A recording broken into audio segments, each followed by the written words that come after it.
전도서 3장 1절을 좀 겸손하게 읽어봤으면 좋겠어요. 우리 전도서 3장 1절 같이 한번 읽을까요? 시작! 범사에 기한이 있고 전하 만사가 다 때가 있나니. 네, 분명히 겸손하게 읽으라고 했는데요.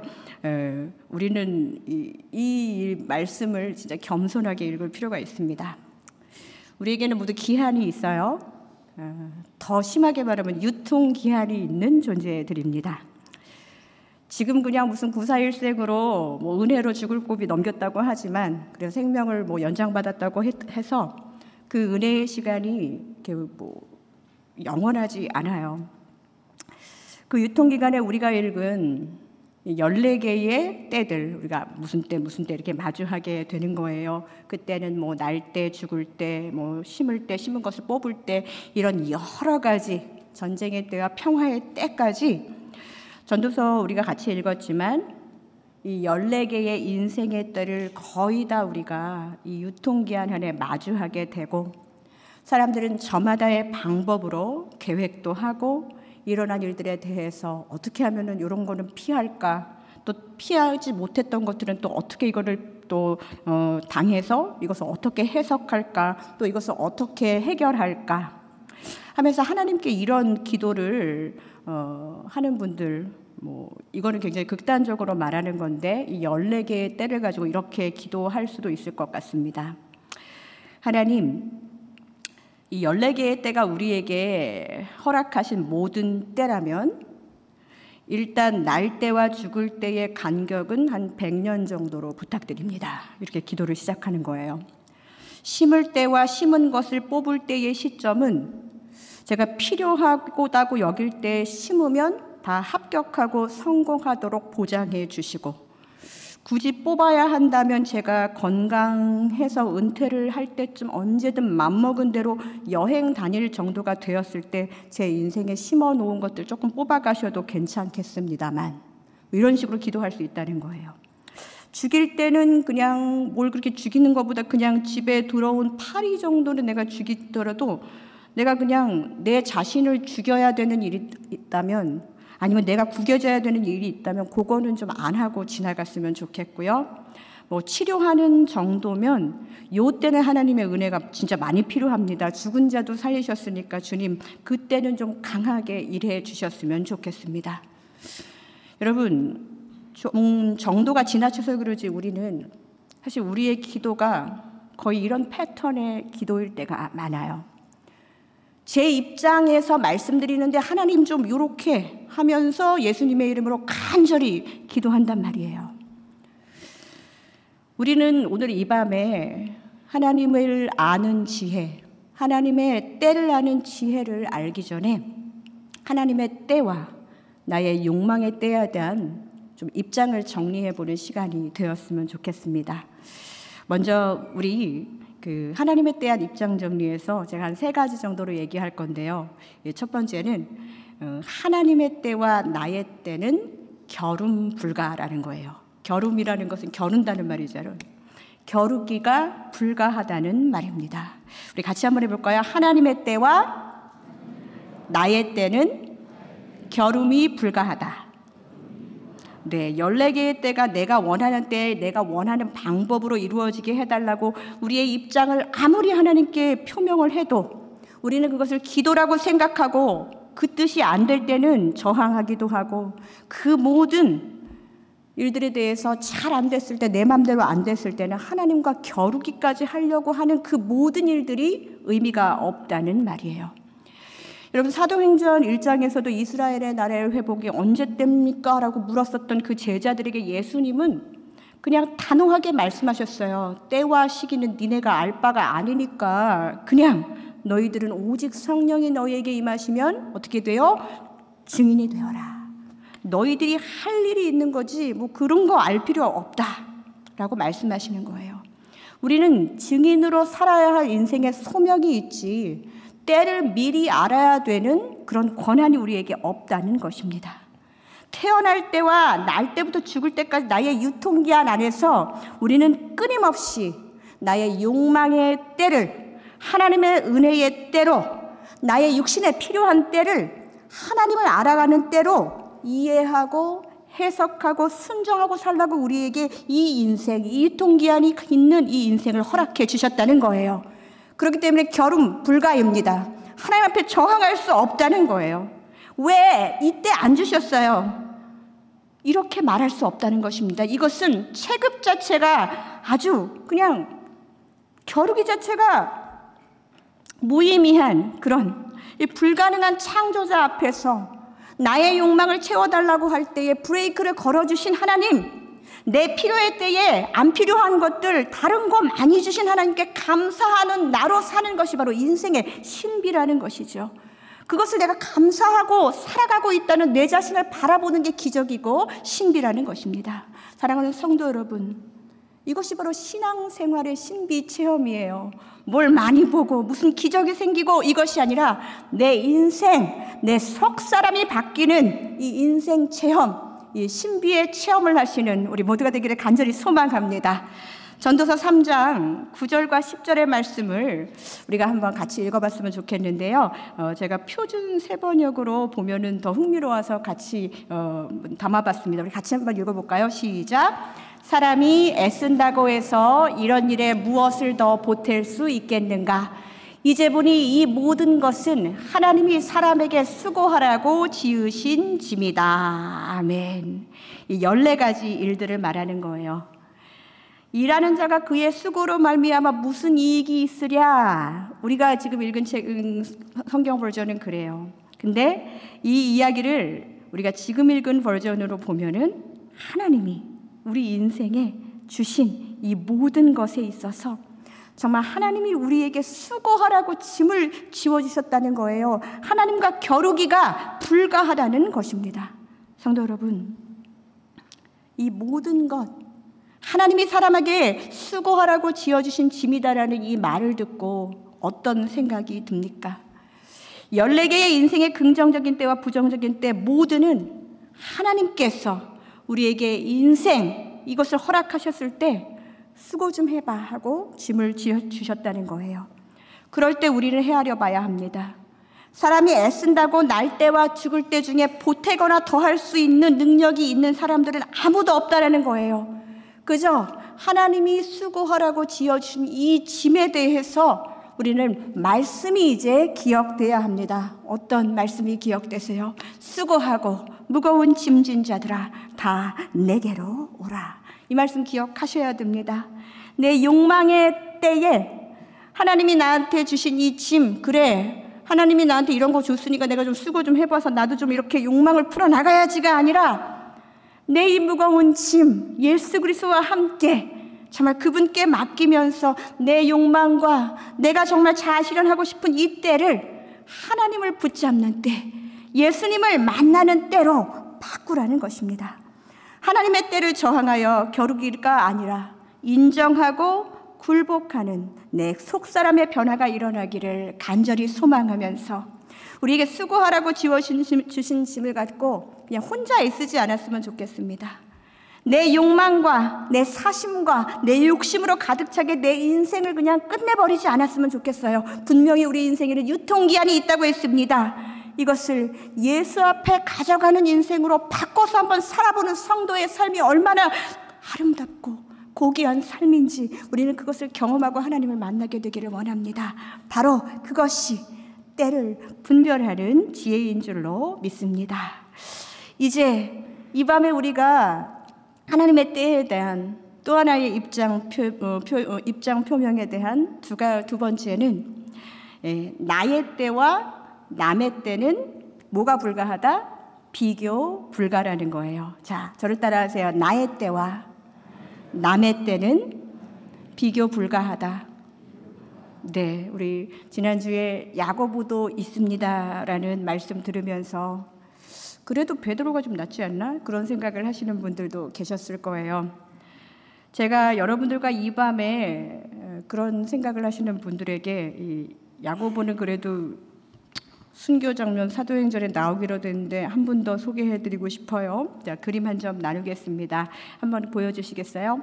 네, 좀 무섭죠? 네, 근데 이 그림은 이 미켈란젤로가 60대에 이 바티칸 안에 이 시스티나 성당 벽에 그린 유명한 혹시 아십니까? 최후의 심판이라는 그림입니다. 저쪽에 한꺼번에 나와 있는 게 그림의 전면이고요. 그런데 이 그림만 말해도 이제 오늘 밤이 다 가겠지만 이 그림은 실제 크기가 이제 세로가 한 17m, 가로가 한 13m 정도가 돼요. 그리고 가운데에 정가운데 위쪽에 좀 정가운데에 있는 근육질의 그 남성이 바로 예수님의 12제자 중에 오른쪽에 있는 그 바돌로메를 제가 조금 확대해서 여러분들에게 보여주고 있습니다. 보여드립니다. 좀 무섭게 보이는 그 살가죽을 왼손에 지금 들고 있지요. 순교자 바돌로메의 이 전승에 의하면 이분은 이 살가죽이 벗겨진 채로 순교를 당했고 그것도 모자라서 그 이후에 십자가 처형을 당하는 그런 정말 상상할 수도 없는 고통 속에서 순교를 당한 그런 순교자입니다. 저는 이 그림을 정말 그 현장에서 오랫동안 한번 바라보면서 생각해 보았어요. 되게 느낀 게 더 놀라운 건 뭐냐면요. 저 살가죽이 벗겨진 그 바돌로메의 그 얼굴이 누구냐면 미켈란젤로의 자화상이라고 해요. 자기 자신이라는 거예요. 저는 이 그림을 보면서 미켈란젤로 자신을 이렇게 그린 그 의미가 어떤 것인가 한번 생각을 해봤습니다. 뭘 얼마나 힘들길래 저렇게 저 살가죽이 벗겨진 사람의 얼굴에 자기 얼굴을 그려 넣었을까?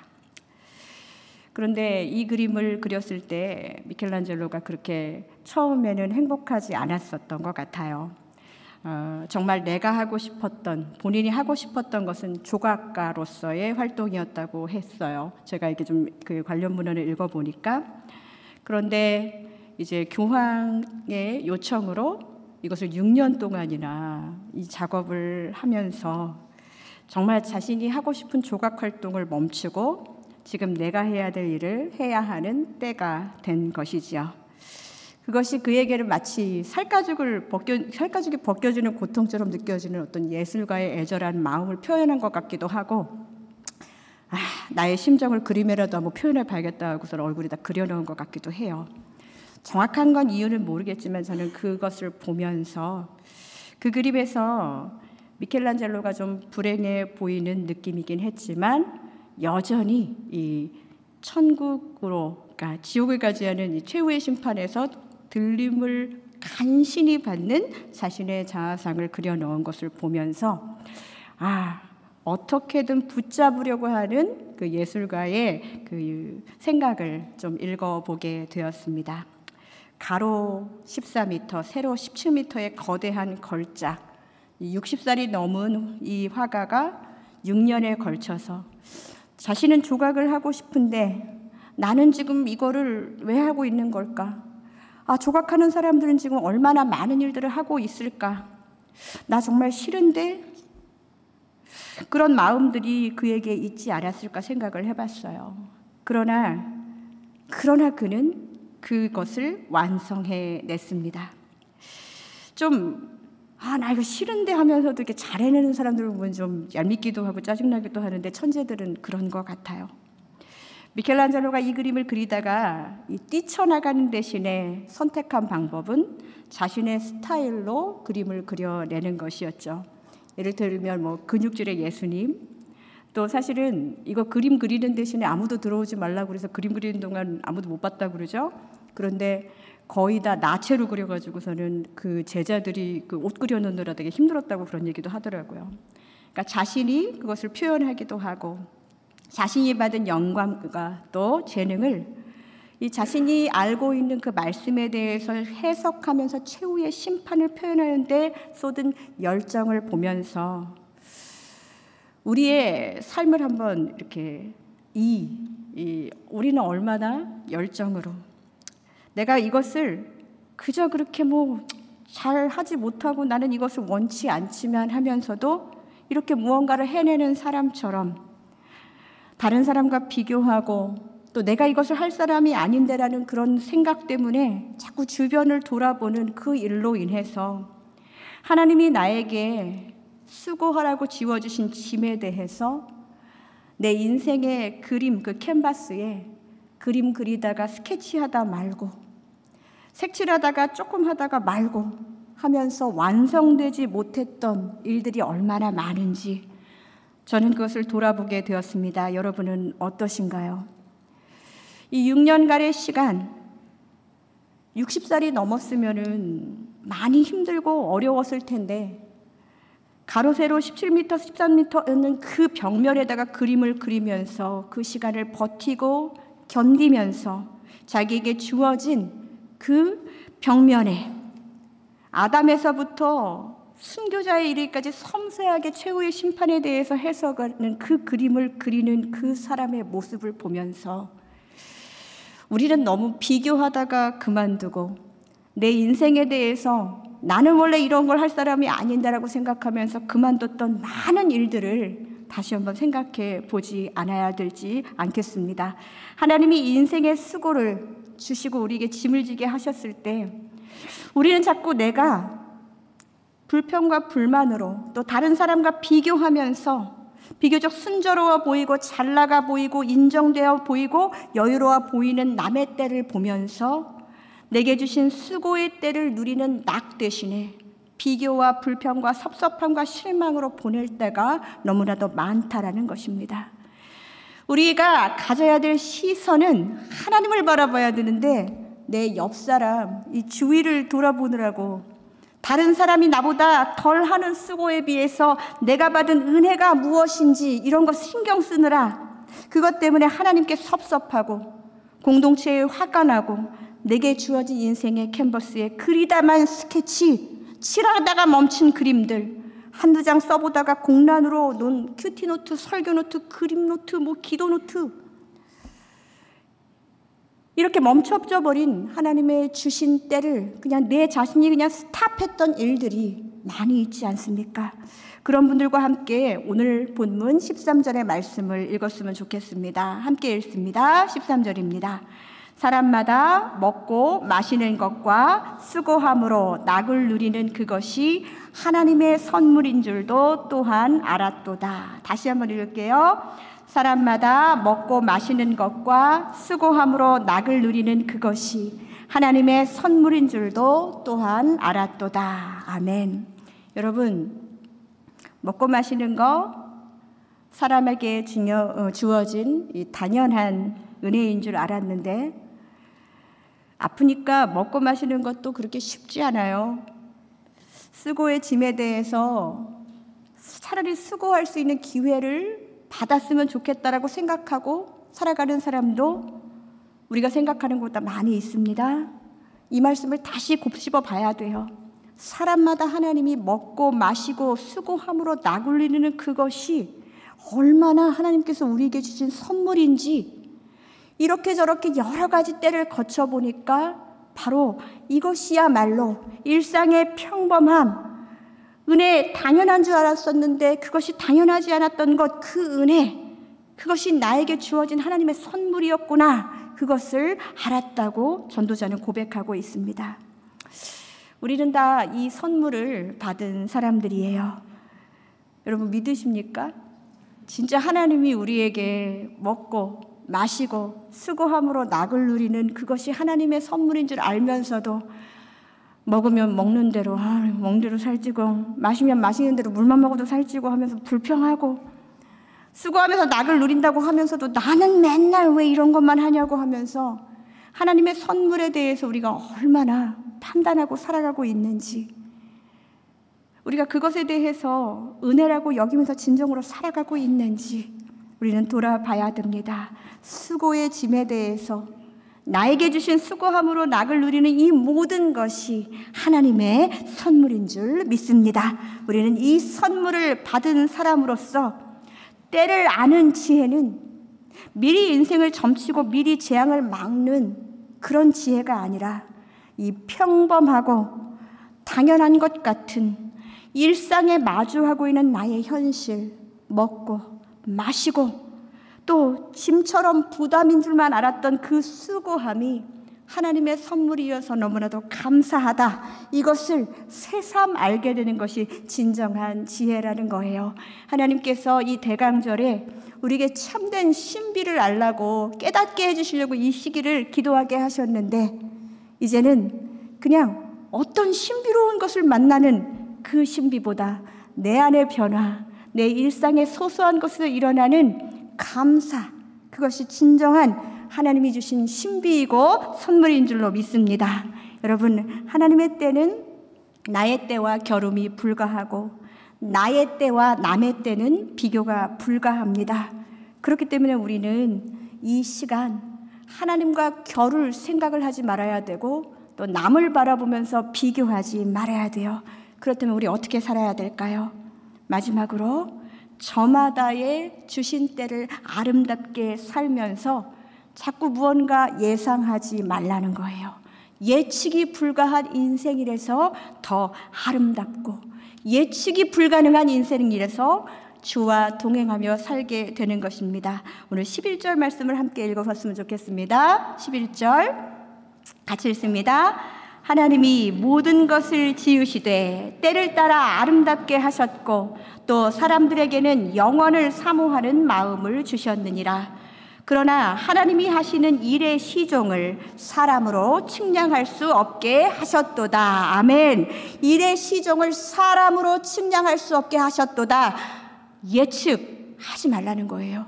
예측이 불가능하단 말이에요. 지금 이 현실, 해 아래의 삶에서 무언가를 미리 아는 것 가지고 나는 좀 능력 있고 괜찮은 것 같아.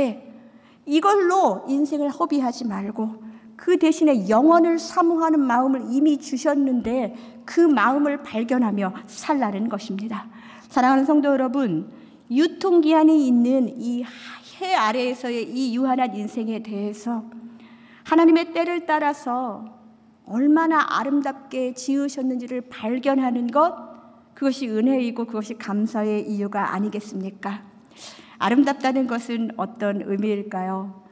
보이는 아름다움을 말할 때는 아무리 눈 자체가 아름다워도 눈썹 위에 눈이 있으면 그것은 아름답다고 할 수 없죠. 인중 밑에 콧구멍이 있으면 그것은 아무리 콧구멍이 아름다워도 적절한 비율, 딱 그 제때에 적절한 장소에 그것이 잘 있어서 제자리에 적절한 비율로 있는 것, 우리가 그것을 보았을 때 아름답다, 알맞다, 적당하다, 그렇게 판단하고 이야기합니다. 마찬가지예요.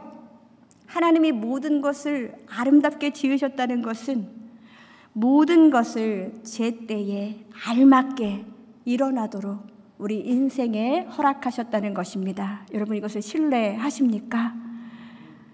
나는 아닌 것 같아. 나는 그때 그런 일이 일어났었으면 안 됐어.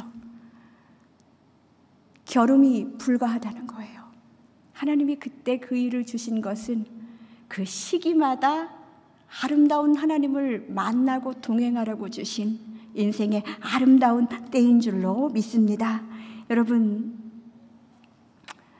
그렇다면 우리는 어떻게 지금 있는 이 시간을 더 아름답게 하나님과 동행하며 살아갈 수 있을까요? 하나님이 우리에게 이 시간들을 주셨고 때를 따라 아름답게 하셨다는데 우리 마음속에 내게 주신 때가 그다지 아름답지 않았던 것 같아요 라고 생각하시는 분들도 계실 거예요. 우리 심령에 이 말씀을 집어넣고 우리는 계속적으로 하나님의 이 생각과 하나님의 계획을 알려고 노력해야 됩니다. 하나님은 모든 것을 제때에 알맞게 일어나도록 우리를 지으시고 만드신 줄로 믿습니다. 이것은 이해하라고, 내가 이성적으로 이해하라고 주신 말씀이 아니에요. 이것은 우리 심령에 선포하고 새기고 해 아래의 시선으로만 내 삶을 바라보지 말고 해 위에 계신 하나님, 영원을 사모하는 마음이 우리 안에 있음을 믿음으로 수용하고 살아가라고 우리에게 주신 말씀입니다. 우리의 삶을 돌아볼 때 참 아름다웠다, 참 따뜻했다 생각했던 때가 언제였습니까? 꼭 내가 계획한 대로 딱 떨어져가지고 성취하고 생각했을 때 짜릿했었던 그 성공이 있었던 때가 그때가 아름다웠나요? 뭐 그때도 좋았겠지요. 그런데 예상치 못한 난처한 상황을 마주했을 때 누군가의 따스한 말 한마디가 아름다웠던 적이 있으시죠? 피곤하여 지친 몸, 커피 한 잔 마시면 딱 좋겠다 했는데 누군가가 달달한 커피 한 잔을 딱 갖다 주는 그 시간들이 아름다울 때가 되게 많이 있었습니다. 나 혼자서 이 모든 상황을 어떻게 감당하지? 하고 당황스러울 때 달려와서 위로해주는 공동체의 형제와 자매의 만남, 이것이야말로 진정 아름답죠. 제가 지지난주에 이렇게 남편 병원에 있다가 한 12시간, 14시간 만에 이제 밤 돼가지고 집에 와서 성도님들이 가끔씩 이렇게 집 앞에 음식을 갖다 주셔요. 이렇다고 지금 갖다 달라는 얘기 아니니까 오해하지 말고 들으세요. 그냥 그때 그랬다는 거예요. 근데 심심한 이 빈대떡 2장과 동치미 1사발을 매일 조금씩 먹으면서 그 밤을 어려웠던 시간들을 달래면서 제가 시를 하나 쓰고 싶다. 빈대떡 2장과 동치미 1사발 이렇게 쓰고 싶었는데 아직 발표할 때가 아니에요. 네, 그거는 이제 나중에. 네. 그런데 아마 병원에서 먹었으면 냄새 난다고 난리 났을 텐데 혼자서 밤 11시에 그걸 먹고 있는데 너무 맛도 아름답지만 이 시간이 너무 소중하고 아름다운 거예요. 하나님이 아니었으면 내가 이런 대접을 받을 사람이 아닌데 나의 난처함과 곤란의 때에 만난 아름다우신 하나님, 누군가의 따스한 그 배려와 환대와 섬김이 누군가의 처절한 삶 한가운데서 아름다우신 하나님을 만나게 해줬다는 것이죠. 하나님 때문에 고통과 고난의 시간이 더 아름다울 수 있다는 말을 드리는 거예요. 삶의 아름다움 속에서 우리가 잊지 말아야 할 것은 우리는 이 삶만 가지고 사는 것이 아니라 영원에 잇대어 사는 삶, 우리 안에 영원을 사모하는 마음을 하나님께서 이미 주셔서 우리의 시선은 이 세상만 바라보는 것이 아니라 해 위의 삶을 바라보며 살게 분명히 하셨다는 것입니다. 여러분, 이것을 신뢰하며 살아가시기를 축복합니다. 영원에 잇대어서 영원을 사모하는 사람들은 이 땅에 헤아리기 어려운 삶의 순간 그때마다 더 하나님의 뜻을 이해하려고 힘쓰는 사람들이 되어야 할 줄로 믿습니다. 그 작업이 뭐예요?